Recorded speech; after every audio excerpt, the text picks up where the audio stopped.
The global economy isn't deglobalizing completely, it's reorganizing, and the name of that reorganization is friendshoring. Supply chains are being redesigned around trust and security, not just around cost. For decades, the system optimized for efficiency. Make it cheap, make it fast, make it global. That model produced lower prices and higher margins. But it also produced dependency, and dependency became a risk. Pandemic disruptions exposed fragility. Geopolitical tensions increased uncertainty. Energy shocks reminded markets that stability isn't guaranteed. And suddenly, the old question, where is it cheapest, started losing to a new question. Where is it safe? That shift is the foundation of the new trade order. Friendshoring means moving production and supply chains toward countries considered politically reliable, not necessarily the cheapest, but the most trusted. It's a strategic redesign of the map of manufacturing. And it has consequences. The first consequence is redundancy. In the old model, companies built one optimized chain, one dominant supplier, one dominant region. In the friendshoring model, companies build backups, multiple suppliers, multiple routes, multiple production nodes.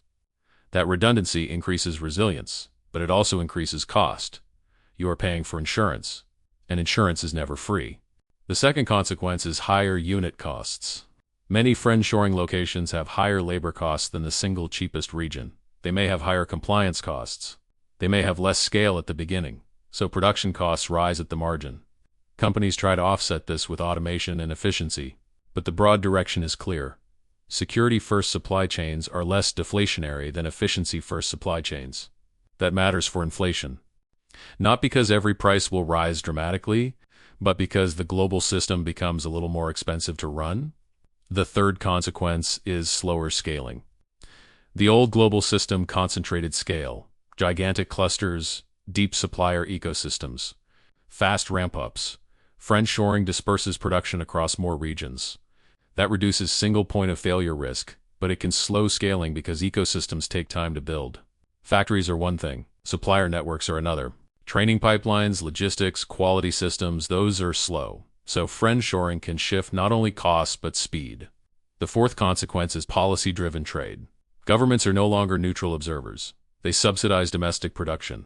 They set local content rules. They screen investment. They use export controls. They shape which industries grow where. So trade becomes strategic, not just commercial. This is why the new trade order is not only about companies, it's about states.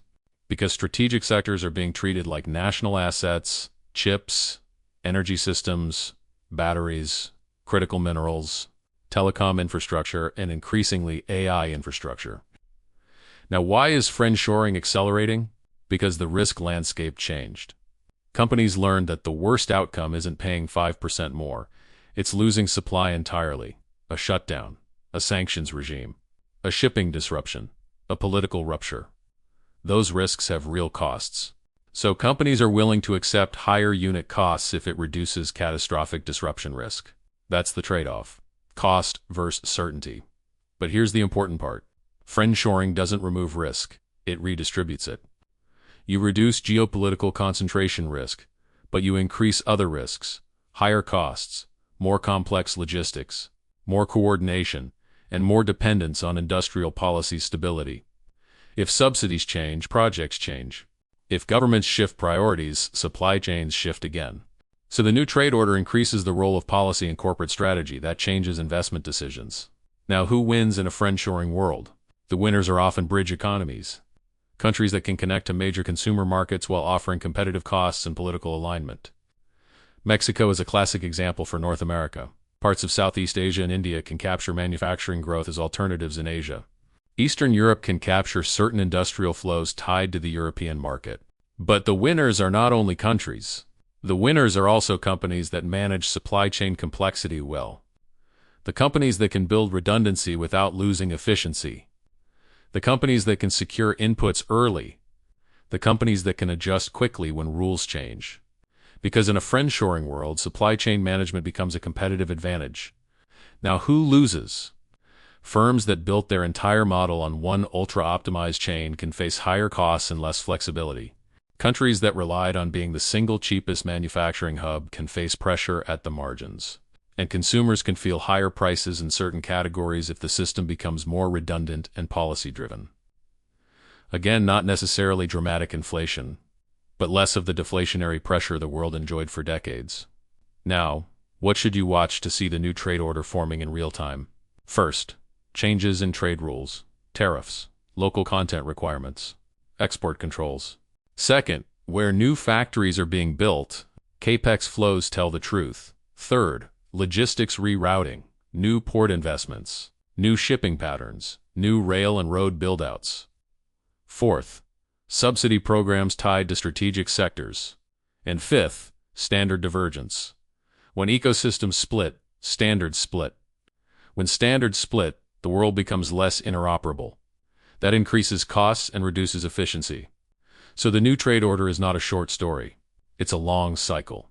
A cycle of rebuilding supply chains around trust, security, and policy alignment. It will create new winners and new industrial clusters. It will raise costs in some areas and reduce risk in others. And it will reshape global competition. Here's the takeaway. Friendshoring is the price of security. You pay more to reduce catastrophic supply risk. And in a world where strategic industries matter, countries and companies will keep paying that price. Because reliability is becoming a competitive advantage. And competitive advantage is what shapes the next decade of global growth.